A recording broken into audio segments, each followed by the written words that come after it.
Selalunya tripod korang kena buka kaki dia untuk nak berdirikan. Tapi tripod yang dalam beg kuning kat bawah daripada Woneo ni memang sangat unik. Dia tak tahulah. Nampak tak dia punya saiz ni sangat kecil, solid macam tu saja. Ada remote shutter kat sini yang mana korang boleh connectkan dengan Bluetooth. Dekat bahagian atas ni ataupun dekat grip holder dia ada cold shoe yang mana korang boleh mountkan korang punya lampu ke, mikrofon ke. So kalau korang ada mikrofon, korang nak jadikan dia sebagai pemegang mikrofon pun boleh juga. Selitkan aja mikrofon korang dekat sini, kemudian korang boleh acukan dekat mulut orang untuk dia bercakap. Okey, apa yang unik dengan tripod ni adalah cara nak bukakan kaki dia. Tak payah kita nak kepak-kepak, kita cuma letak macam ni saja.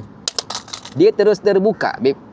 Tak payah aku nak kepak-kepak, dia terus terbuka. Sekali lagi sekali lagi. Kita demo sekali lagi. Kita lepaskan aja dan dia akan terus terbuka. Lepas tu korang boleh tarik panjang dia punya batang ni Lepas tu dekat dia punya grip holder boleh adjust. Nak melintangkan phone boleh, nak menegakkan phone pun boleh juga. Cantik.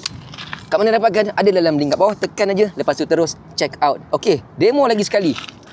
Tak ada masalah sebab benda ni memang best. Mantap kan?